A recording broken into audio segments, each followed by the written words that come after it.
Hello friends, नमस्कार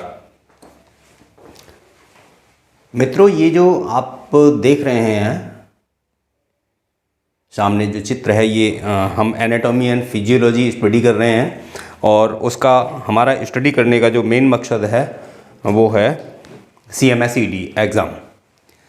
तो अगर आप CMSED एग्ज़ाम के लिए तैयारी कर रहे हैं, आप प्रैक्टिशनर हैं, प्रैक्टिस करते हैं या आप स्टूडेंट हैं, CMSED एग्ज़ाम की तैयारी कर रहे हैं, तो एक क्वेश्चन सिंपली से एक क्वेश्चन खड़ा होता है सामने आकर के कि हम कितना स्टडी करें। सेल तो बहुत बड़ा पोर्शन है, बहुत बड़ा चैप्टर है, इसमें हम कितना पढ़ें, राइट। तो उसी को, उस प्रॉब्लम को रिजॉल्व करने के लिए कि कितना पढ़ें, किस तरह से पढ़ें, क्योंकि आप में से बहुत से लोग तो ऐसे हैं जो पढ़ने में इंटरेस्ट ही नहीं रख रहे होंगे, प्रैक्टिस कर रहे हैं तो उनमें टाइम भी नहीं है, लेकिन फिर भी मैं आपको एग्ज़ाम देना है तो स्टडी नॉलेज तो होनी चाहिए। तो उस तरह से एक स्टोरी के फॉर्म में मैं आपको नॉलेज देना चाहूँगा इसकी।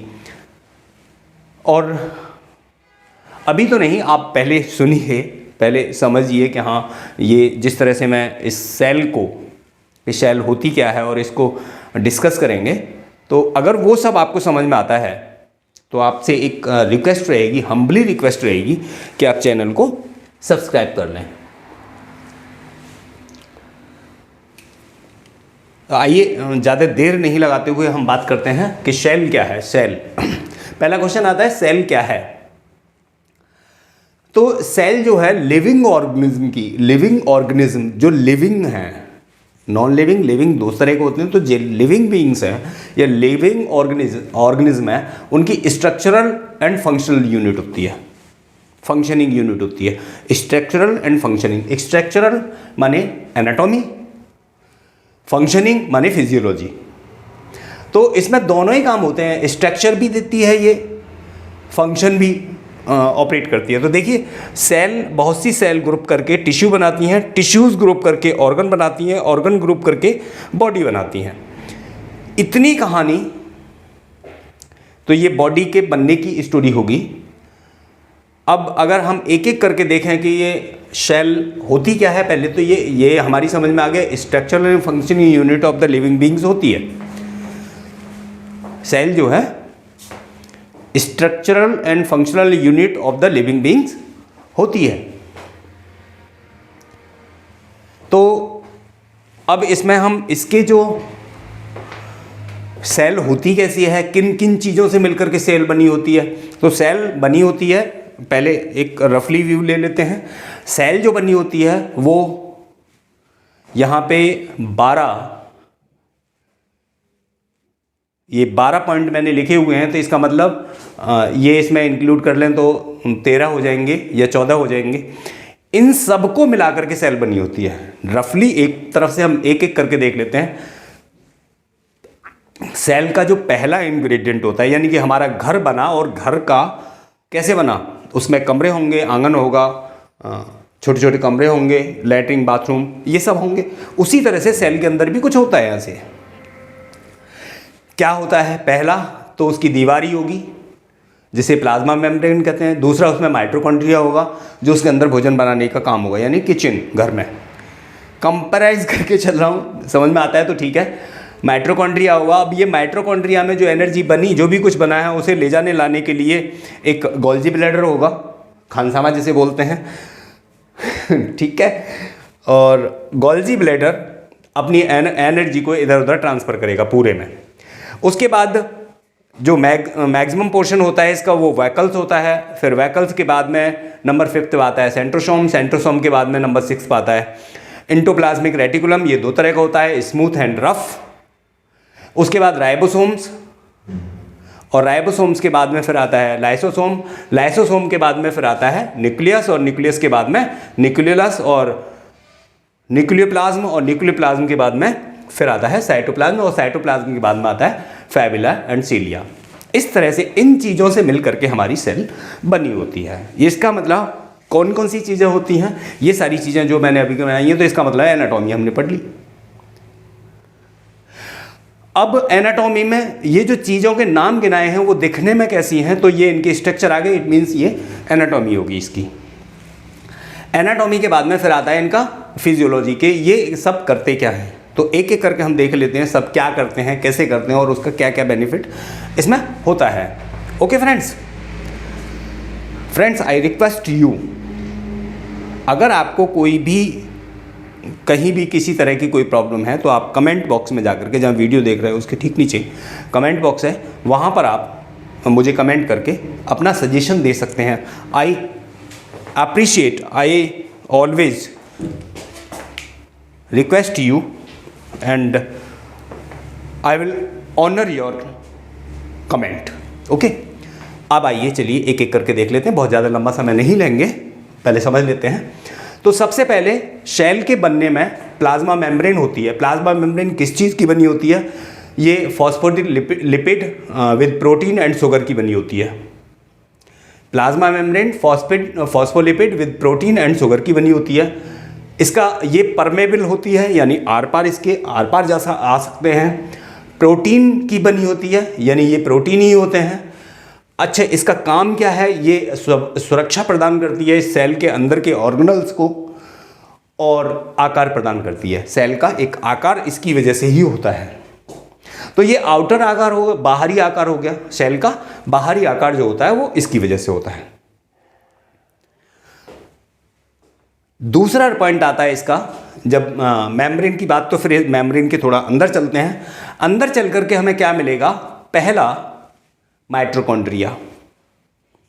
माइटोकॉन्ड्रिया क्या है? ये पावर हाउस कहा जाता है सेल का। पावर हाउस मतलब यहाँ पर इसका जो भी बनना होता है, खाना पीना भोजन वानी जो भी बनना होता है वो इसमें बनता है माइटोकॉन्ड्रिया में। तो माइटोकॉन्ड्रिया में होता क्या है? एक एरोबिक रिएक्शन होती है, इन ऑक्सीजन के प्रेजेंट में एनर्जी प्रोड्यूस होती है, श्वसन होता है, उसमें क्रेब्स साइकिल से 38 ATP एनर्जी बनती है, ग्लूकोज बनता है, उसके बाद फिर एनर्जी बनती है। इस तरह से यहाँ ऊर्जा उत्पन्न होती है। क्लियर?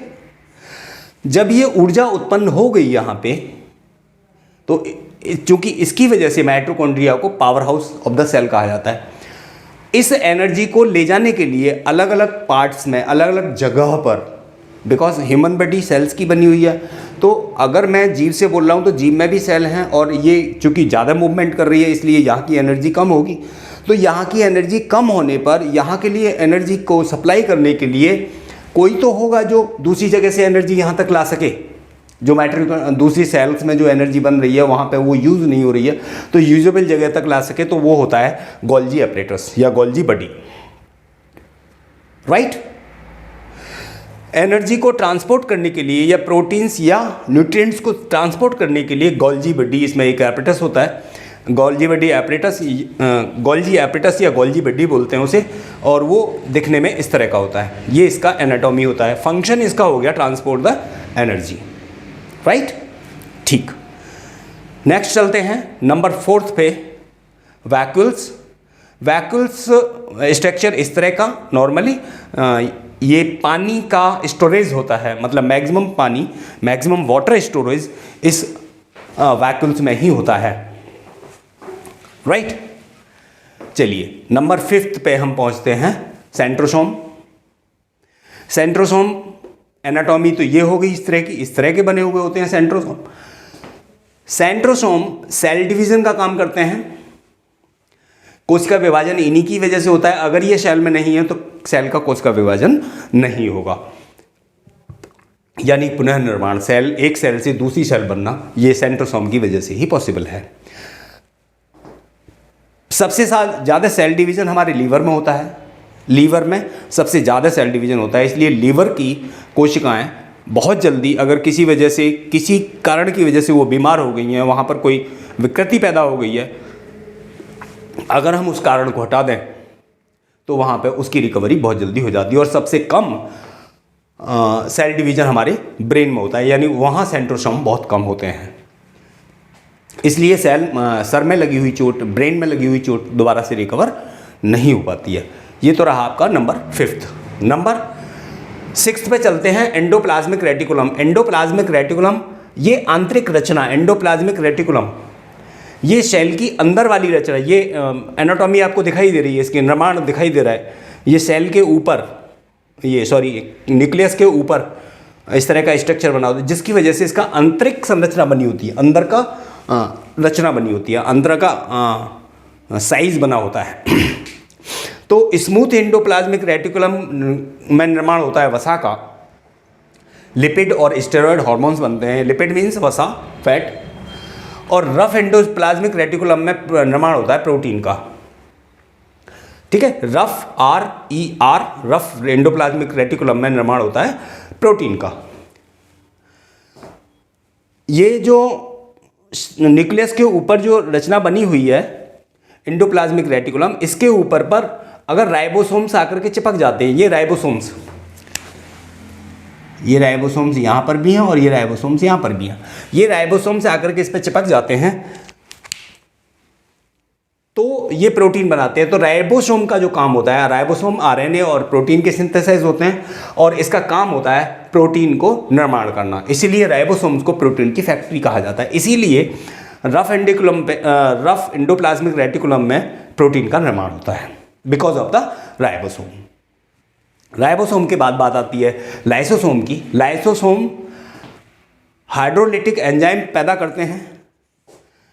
ये सुसाइड बैग की तरह जाने जाते हैं, या सफाई, सेल के अंदर कोई भी गड़बड़ हुई है तो उसको ये सफाई की तरह काम करते हैं। तो ये हाइड्रोलिटिक एंजाइम को छोड़ देता है, इसका स्ट्रक्चर इस तरह का होता है। और जहाँ पर भी कोई डेड पोर्शन होता है, कोई भी इसका ग्रेन्युल्स डेड हो जाता है, उसे सही करने के लिए या उसे साफ करने के लिए ये लाइसोसोम उस काम को करता है। लाइसोसोम को मान के चलोगे वो घर का सफाई वाला है। राइट।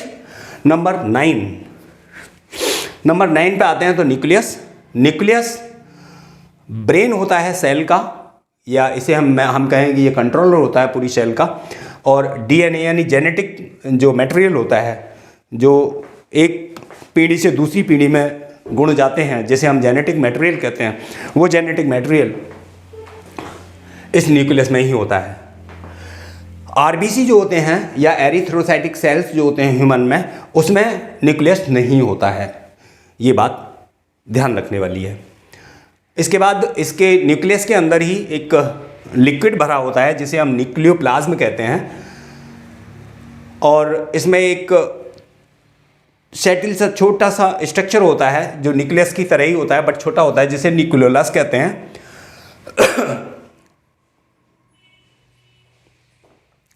न्यूक्लियोप्लाज्म का काम, इसमें जो अंदर उपस्थित जो भी ग्रेन्युल्स हैं न्यूक्लियस के अंदर, उनको लाइव रखना होता है, उनके लिए न्यूट्रिएंट्स देना होता है।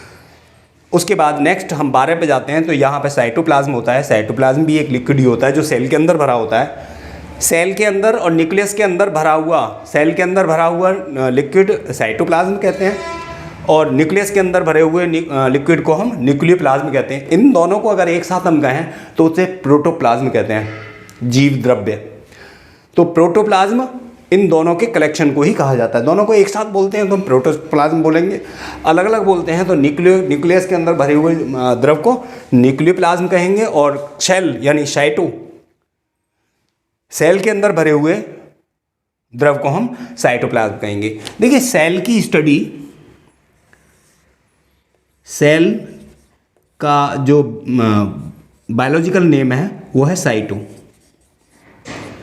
तो अगर सेल की हम स्टडी करते हैं तो उसे हम साइटोलॉजी कहते हैं। ठीक है,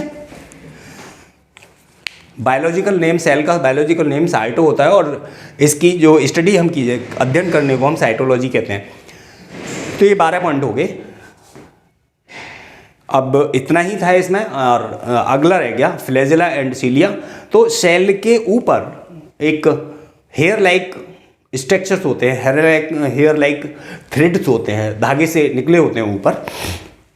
इन्हें हम लंबे व जो इसमें लंबे निकले होते हैं उन्हें हम फ्लैजेला कहते हैं, जो छोटे होते हैं उन्हें सीलिया कहते हैं। ये सीलिया और फ्लैजेला का काम जो होता है, ये मूवमेंट एंड फीडिंग, सेल के लिए, सेल का मूवमेंट कराने के लिए, सेल को भोजन प्राप्त करने के लिए ये रेस्पॉन्सिबल होते हैं। ठीक है, ये रेस्पॉन्सिबल होते हैं। तो फ्रेंड्स आज इतनी ही स्टोरी थी ये, जो इजीएस्ट वे में जो मुझसे हो सकता था, इजीएस्ट वे वो मैंने इसमें समाहित कर दिया है। और अगर ये सब इस तरह की स्टोरी आपको समझ में आती है तो नेक्स्ट वीडियोज़ भी इसी तरह की स्टोरीज़ पे ही डिपेंड होंगी इजी वे में। तो वहाँ पे करना क्या है, अगर हम इसको समराइज़ करें तो cell structural and functioning unit होती है, और सेल को ग्रुप किया जाए यानी बहुत सी सेल मिलकर के एक टिश्यू बनाती हैं, और बहुत सी टिश्यूज़ मिलकर एक ऑर्गन बनाती हैं, बहुत से ऑर्गन मिलकर के एक बॉडी बना देते हैं। सेल से मिलकर के टिश्यूज़ बनी, ऊतक बने, ऊतक से मिलकर के ऑर्गन बने, अलग अलग ऑर्गन बन गए, जैसे लंग्स हैं, हार्ट है, लीवर है, पेंक्रियाज है, गॉल ब्लैडर है, बोन्स हैं, राइट, आइज़ हैं, ईयर्स हैं, नोज़ है, हमारी टंग है, टीथ है, ब्रेन है। तो ये अलग अलग ऑर्गन्स बन गए। इन सब ऑर्गन्स का कलेक्शन, जब ये सारे ऑर्गन्स हमारे पास हैं तो that is known as the body.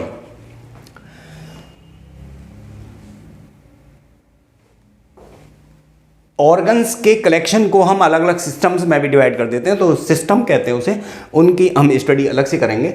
इसी को अगर हम समराइज करना चाहें तो सेल एक इन्वेलप के अंदर बंद होती है, झिल्ली एक परत के अंदर बंद होती है जिसे हम प्लाज्मा मेम्ब्रेन कहते हैं। प्लाज्मा मेम्ब्रेन के अंदर पहला कॉन्स्टिट्यूएंट माइटोकॉन्ड्रिया जो इसके लिए एनर्जी बनाता है। इस एनर्जी को घुमाने फिराने के लिए यानी दूसरी जगह ट्रांसपोर्ट करने के लिए गोल्जी एपरेटस होता है। Golgi apparatus